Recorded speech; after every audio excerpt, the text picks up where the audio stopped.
Hello students, welcome back to x and y learning. Maths എനിക്ക് ടഫാണ്. അതേപോലെ തന്നെ മാത്സ് ഞാൻ പഠിക്കുന്നുണ്ട്, എനിക്ക് സ്കോർ ചെയ്യാൻ പറ്റുന്നില്ല. ഈ ടോപ്പേഴ്സ് എങ്ങനെയാണ് ഇങ്ങനെ സ്കോർ ചെയ്യുന്നത് എന്നൊക്കെ സംശയിച്ചിരിക്കുന്ന ഒരു സ്റ്റുഡൻ്റ് ആണോ നിങ്ങൾ? അങ്ങനെയാണെങ്കിൽ ഈ വീഡിയോ നിങ്ങൾ വാച്ച് ചെയ്യുക. ഇവിടെ ഞാൻ നിങ്ങൾക്ക് എങ്ങനെ മാത്സ് ഈസി ആയിട്ട് പഠിക്കാൻ പറ്റും, അതേപോലെ തന്നെ എങ്ങനെയൊക്കെ ക്വസ്റ്റ്യൻസ് പ്രാക്ടീസ് ചെയ്യാം, എങ്ങനെ റിവൈസ് ചെയ്യാം, എങ്ങനെ എഫക്റ്റീവായിട്ട് നിങ്ങൾക്ക് അത് എക്സാം പേപ്പറിലേക്ക് എഴുതാൻ പറ്റും എന്നൊക്കെ പറഞ്ഞുകൊണ്ട് സിമ്പിളായിട്ട് നിങ്ങൾക്ക് എക്സ്പ്ലെയിൻ ചെയ്ത് തരുന്നൊരു വീഡിയോ ആണിത്. സോ ഇത് ഫുള്ളായിട്ട് നിങ്ങൾ വാച്ച് ചെയ്യുക. ഫസ്റ്റ് തന്നെ നിങ്ങളുടെ 9th മാത്സ് എന്ന് പറയുന്നത് വളരെ ഇമ്പോർട്ടൻ്റ് ആണ്. നിങ്ങൾക്കൊരു ഫൗണ്ടേഷൻ ഇയർ എന്നൊക്കെ വേണമെങ്കിൽ നമുക്ക് 9th മാത്സിനെ പറയാം അല്ലേ.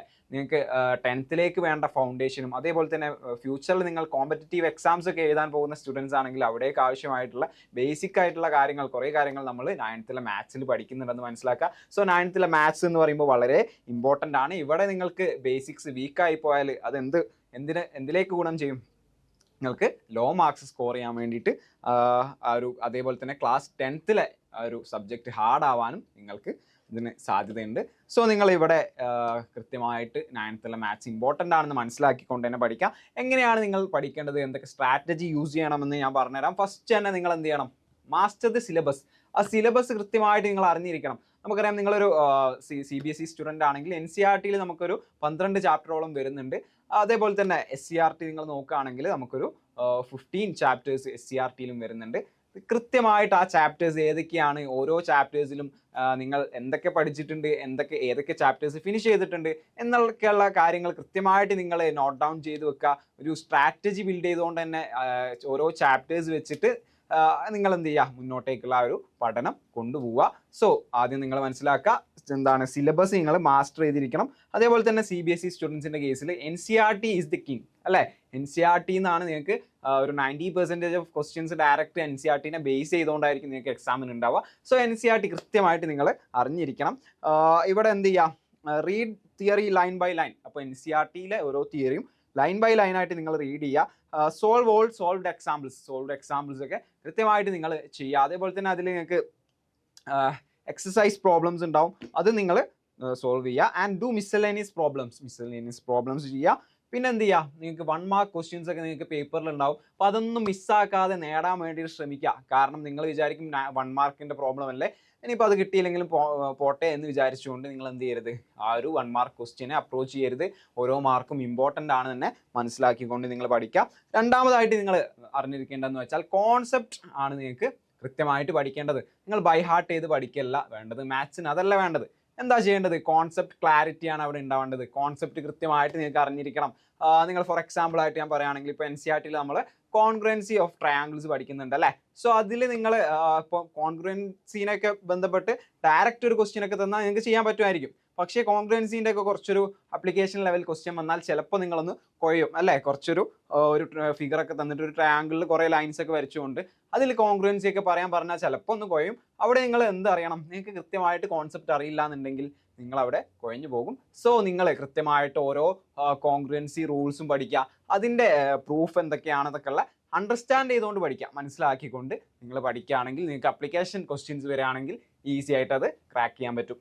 ഇനി സ്റ്റേറ്റ് സ്റ്റുഡൻസിൻ്റെ കേസിൽ മൾട്ടിപ്ലിക്കേഷൻ ഐഡൻറ്റിറ്റീസ് എന്നൊക്കെ പറഞ്ഞിട്ട് ചാപ്റ്റർ വരുന്നുണ്ട്. അതിൽ കുറച്ച് ഐഡൻറ്റിറ്റീസ് കാര്യങ്ങൾ x+y × u+v = എന്നൊക്കെ പറഞ്ഞിട്ട് ഒരു ഇക്വേഷൻ ഒക്കെ നമ്മൾ പഠിക്കുന്നുണ്ട്. കുറേ സ്റ്റുഡൻസ് ചെയ്യുന്നതാണ് എന്ത്, ആ ഇക്വേഷൻ ബൈ ഹാർട്ട് ചെയ്ത് പഠിച്ചിട്ട് അതേപോലെ പോയി എക്സാമിന് എഴുതും. പക്ഷേ എക്സാമിന് വേറൊരു ഇക്വേഷൻ ജസ്റ്റ് ഒന്ന് ആ ഇക്വേഷൻ ട്വിസ്റ്റ് ചെയ്ത് ചോദിച്ചാൽ നിങ്ങൾക്ക് ചിലപ്പം തെറ്റിപ്പോകാനൊരു ചാൻസ് അവിടെ ഉണ്ട്. സോ നിങ്ങൾ ആ ഇക്വേഷൻ ഒക്കെ പഠിക്കുമ്പോൾ എങ്ങനെയാണ് ആ ഇക്വേഷനിലേക്ക് എത്തുന്നത് എന്നുകൂടെ കൃത്യമായിട്ട് പഠിക്കുക. x+y × u+v എന്നുള്ള കേസിലാണെങ്കിൽ ഓരോന്നിനോടും നമ്മൾ മൾട്ടിപ്ലൈ ചെയ്തുകൊണ്ടാണ് നമുക്ക് ആ ഇക്വേഷൻ അവിടെ കിട്ടുക. സോ അത് എങ്ങനെയാണ് വരുന്നതെന്ന് മനസ്സിലാക്കിയിട്ട് പഠിക്കാൻ വേണ്ടി ശ്രമിക്കുക.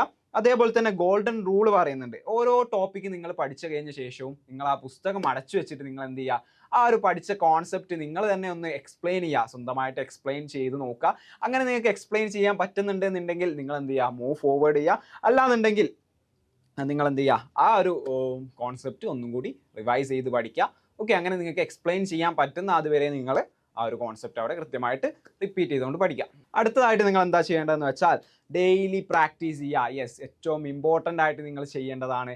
നിങ്ങളൊരു ടോപ്പർ ആവണോ അല്ലെങ്കിൽ ഒരു ആവറേജ് സ്റ്റുഡൻ്റ് ആവണോ എന്ന് നിങ്ങൾ മാത്സിൽ ഒരു ടോപ്പർ ആവണോ ആവറേജ് സ്റ്റുഡൻ്റ് ആവണോ എന്ന് തീരുമാനിക്കുന്നത് എന്താണ്? നിങ്ങൾ ഡെയിലി പ്രാക്ടീസ് ചെയ്യുന്നുണ്ടോ, നിങ്ങളുടെ കൺസിസ്റ്റൻസി ആണ് അവിടെ എന്താണ് മാറ്റർ ചെയ്യുന്നത്. So consistency is greater than intensity എന്ന് പറയുന്നുണ്ട്. സോ അവിടെ നിങ്ങൾക്ക് കൺസിസ്റ്റൻസിയാണ് മാത്സിൻ്റെ കേസിൽ വേണ്ടത്. ഡെയിലി നിങ്ങൾ പ്രോബ്ലംസ് പ്രാക്ടീസ് ചെയ്യുക. ഓരോ കോൺസെപ്റ്റ് നിങ്ങൾ പഠിച്ച കോൺസെപ്റ്റിൽ നിന്നും ഒരു മിനിമം 1 hour എങ്കിലും നിങ്ങൾ എന്ത് ചെയ്യുക, ഒരു പ്രാക്ടീസ് പ്രോബ്ലംസ് ചെയ്തു നോക്കുക.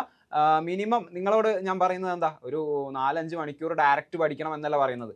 ഡെയിലി മിനിമം ഒരു 1 hour എങ്കിലും പ്രോബ്ലംസ് പ്രാക്ടീസ് ചെയ്യാൻ വേണ്ടിയിട്ട് അവിടെ മാറ്റി വെക്കുക. എന്നാൽ നിങ്ങൾക്ക് എന്ത് ചെയ്യാൻ പറ്റും, മാത്സിൽ വളരെയധികം നല്ല പോലെ എക്സൽ ചെയ്യാൻ പറ്റും. അതേപോലെ തന്നെ solve without seeing the solution നോക്കാതെ നമ്മൾ എന്ത് ചെയ്യുക, ആ ക്വസ്റ്റ്യൻ സോൾവ് ചെയ്യാൻ വേണ്ടി ശ്രമിക്കുക. അതേപോലെ തന്നെ മിസ്റ്റേക്സ് ഉണ്ടെങ്കിൽ എന്ത് ചെയ്യുക, അത് ഹോണസ്റ്റ് ആയിട്ട് ചെക്ക് ചെയ്യുക. ആൻഡ് റോങ് ക്വസ്റ്റ്യൻസ് ഒരു 2-3 days കഴിഞ്ഞിട്ട് ഒന്നും കൂടി എടുത്തു നോക്കുക, എന്തുകൊണ്ടാണ് ആ ക്വസ്റ്റ്യൻ റോങ് ആയിരുന്നത്, അതൊന്നും കൂടി വർക്കൗട്ട് ചെയ്ത് നോക്കുക. എന്നിട്ട് എന്ത് ചെയ്യുക, ഇപ്പോൾ റൈറ്റ് ആക്കാൻ പറ്റുന്നുണ്ടോയെന്ന് ചെയ്ത് നോക്കുക. അടുത്തതായിട്ട് നിങ്ങൾ എന്താ ചെയ്യേണ്ടത് വെച്ചാൽ, നിങ്ങൾ ഒരു മിസ്റ്റേക്ക് ബുക്ക് കീപ്പ് ചെയ്യുക. യെസ്, അത് നിങ്ങളുടെ ഒരു സീക്രട്ട് വെപ്പണാണ്. നിങ്ങളെ ഒരു ടോപ്പർ ആവണോ എന്ന് തീരുമാനിക്കുന്നത് എന്തായിരിക്കും, ഒരു നിങ്ങളുടെ മിസ്റ്റേക്സ് ആയിരിക്കും. കാരണം എന്താ, ചില സ്റ്റുഡൻസ് ചെയ്യുന്നതാണ് എക്സാം അല്ലെങ്കിൽ ഒരു ക്വസ്റ്റ്യൻ ചെയ്തിട്ട് അതിലൊരു മിസ്റ്റേക്ക് പറ്റി. ആ മിസ്റ്റേക്ക് എന്താണെന്ന് തിരിച്ചറിയാതെ ആ മുന്നോട്ടേക്ക് അടുത്ത ക്വസ്റ്റ്യനിലേക്ക് പോകുമ്പം അവിടെ എന്തായി, ആ ഒരു മിസ്റ്റേക്ക് എന്താണെന്ന് നമുക്ക് അറിയാൻ പറ്റില്ല. സോ കൃത്യമായിട്ട് നിങ്ങളൊരു മിസ്റ്റേക്ക് ബുക്ക് കീപ്പ് ചെയ്യുകയാണെങ്കിൽ നിങ്ങൾക്ക് ഓരോ പ്രോബ്ലംസിലും വരുന്ന മിസ്റ്റേക്സ് തിരിച്ചറിയാൻ പറ്റും. ആ സെയിം ടൈപ്പ് ക്വസ്റ്റ്യൻ ഇനി വരുമ്പം ആ ഒരു മിസ്റ്റേക്ക് ആവർത്തിക്കാതിരിക്കാൻ വേണ്ടിയിട്ട് അത് വളരെ ഹെൽപ്ഫുൾ ആയിരിക്കും എന്ന് മനസ്സിലാക്കുക. ആ ഒരു മിസ്റ്റേക്ക് ബുക്കിൽ നിങ്ങൾ എന്തൊക്കെ നോട്ട് ചെയ്യണം, ആ ക്വസ്റ്റ്യനും എന്താണ് ആ മിസ്റ്റേക്ക് എന്നുള്ളതും കറക്റ്റായിട്ട് അവിടെ നോട്ട് ചെയ്യുക. എന്നിട്ട് അതിൻ്റെ കറക്റ്റ് മെത്തേഡ് എന്താണോ അതും കൂടെ അവിടെ നോട്ട് ചെയ്യുക. ആൻഡ് ഈ ഒരു മിസ്റ്റേക്ക് ബുക്ക് നിങ്ങൾ എന്ത് ചെയ്യണം, എക്സാംസിൻ്റെ മുന്നേ ആയിട്ട് നല്ലപോലെ റിവൈസ് ചെയ്യാൻ വേണ്ടിയിട്ട് ശ്രമിക്കുക. അടുത്തതായിട്ട് ജോമെട്രി പ്രസൻറ്റേഷൻ. പല സ്റ്റുഡൻസിനും വളരെ അധികം മാർക്ക് സ്കോർ ചെയ്യാൻ പറ്റാത്ത ഒരു ടോപ്പിക്കാണെന്ത്, ജോമെട്രി എന്ന് പറയുന്നത് അല്ലേ. കുറച്ചൊക്കെ ടഫായിട്ടുള്ള, ചിലർക്കൊക്കെ ടഫായിട്ട് ഫീൽ ചെയ്യുന്ന ഒരു ടോപ്പിക്കാണ് ജോമെട്രി എന്ന് പറയുന്നത്. സോ ജോമെട്രിയിൽ ഇമ്പോർട്ടൻ്റ് ആയിട്ട് നിങ്ങൾ മനസ്സിലാക്കുക, നിങ്ങൾ ഫൈനൽ ആൻസർ മാത്രം എഴുതിയത് കൊണ്ട് അവിടെ കാര്യമുണ്ടോ, ഇല്ല. ജോമെട്രിയിൽ പ്രൂഫ് ക്വസ്റ്റ്യൻ ഒക്കെ ചോദിക്കുകയാണെങ്കിൽ അവിടെ ഓരോ സ്റ്റെപ്പും ഇമ്പോർട്ടൻ്റ് ആണെന്ന് മനസ്സിലാക്കുക. അപ്പം ഇവിടെ നിങ്ങൾക്ക് ആ ഒരു ഇങ്ങനെ ഒരു പ്രൂഫ് ക്വസ്റ്റ്യൻ ഒക്കെ ആണ് തന്നിട്ടുള്ളതെങ്കിൽ കൃത്യമായിട്ട് ആ തന്നിരിക്കുന്ന കാര്യവും പ്രൂഫ് എന്താണെന്നുള്ള കാര്യവും എന്താണ് ഗിവൺ ആൻഡ് ടു പ്രൂവ് എന്നുള്ളത് ക്ലിയർ ആയിട്ട് അവിടെ മെൻഷൻ ചെയ്ത് എഴുതുക. എന്നിട്ട് എന്ത് ചെയ്യുക, ജോമെട്രിൻ്റെ കേസിൽ ഏറ്റവും ഇമ്പോർട്ടൻ്റ് ആയിട്ട് നിങ്ങൾ ചെയ്യേണ്ടത് ആ ഒരു ഫിഗർ കൃത്യമായിട്ട് നിങ്ങൾ സ്വന്തമായിട്ട് വരയ്ക്കുക.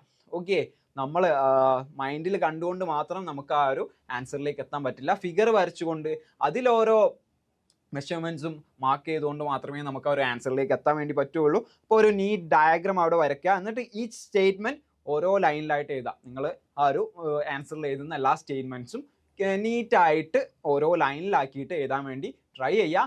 ആൻഡ് ഈ സ്റ്റേറ്റ്മെൻറ്റ്സിനൊക്കെ കൃത്യമായിട്ടുള്ള റീസൺസ് നിങ്ങൾ കൊടുക്കുക. ഇപ്പോൾ നിങ്ങൾ 2 ലൈൻസ് ഇൻ്റർസെക്ട് ചെയ്യുന്ന കേസ് ഉണ്ട്, അതിൽ 2 ആംഗിൾസ് ഈക്വൽ ആണെന്ന് പറയുന്നുണ്ടെങ്കിൽ എന്തുകൊണ്ടാണ് അത് ഈക്വൽ എന്നുകൊണ്ട് അവിടെ കൊടുക്കുക. 2 ലൈൻസ് ഇൻ്റർസെക്ട് ചെയ്യുന്ന കേസിൽ ഓപ്പോസിറ്റ് ആംഗിൾസ് ആയതുകൊണ്ടാണ്, വെർട്ടിക്കലി ഓപ്പോസിറ്റ് ആയിട്ടുള്ള ആംഗിൾസ് ആയതുകൊണ്ടാണ് ഈക്വൽ. അല്ലാന്നുണ്ടെങ്കിൽ 2 പാരലൽ ലൈൻസിൻ്റെ കേസ് ഉണ്ട്, ഒരു ട്രാൻസ്വേഴ്സൽ ഉണ്ട്, അവിടെ ആൾട്ടർനേറ്റ് ആംഗിൾസ് ആയതുകൊണ്ടാണ് ആ 2 ആംഗിൾസ് ഈക്വൽ ആയത്, അല്ലെങ്കിൽ 2 സൈഡ്സ് ഈക്വൽ ആയത് എന്തുകൊണ്ടാണ്, ആ റീസൺ അവിടെ കൃത്യമായിട്ട് മെൻഷൻ ചെയ്യാൻ വേണ്ടിയിട്ട് ശ്രദ്ധിക്കണം.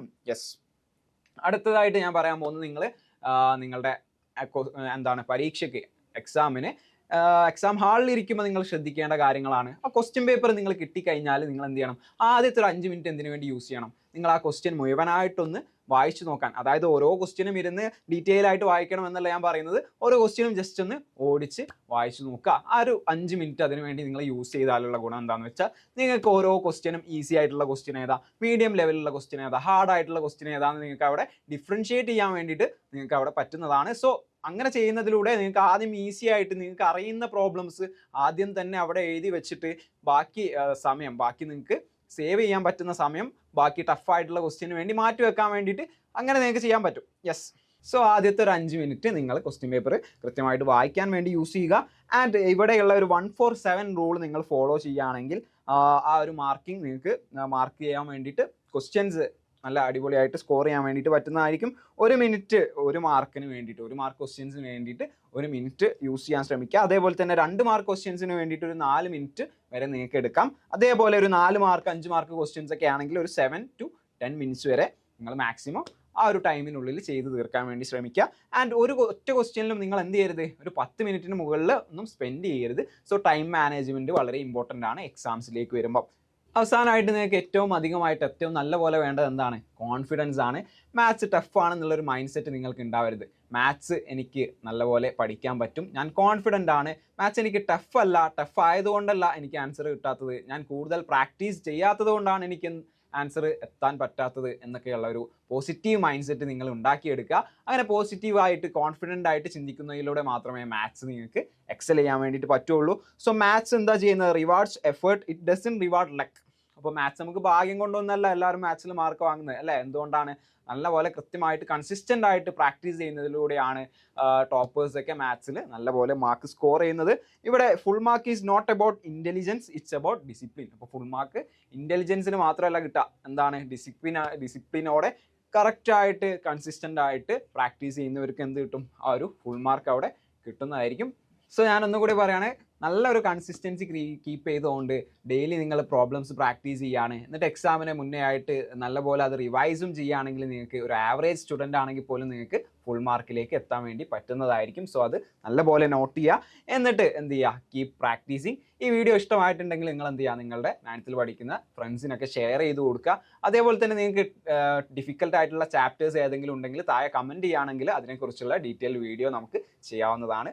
സോ എന്ത് ചെയ്യുക? നിങ്ങൾക്ക് ഡിഫിക്കൽട്ട് ആയിട്ടുള്ള ചാപ്റ്റേഴ്സ് ഉണ്ടെന്നുണ്ടെങ്കിൽ ഉടനെ തന്നെ കമൻറ്റ് ചെയ്യുക. ഓക്കെ, കൂടുതൽ ഇതേപോലത്തെ യൂസ്ഫുൾ കണ്ടന്റിനായിട്ട് ചാനൽ സബ്സ്ക്രൈബ് ചെയ്യുക. Thank you all.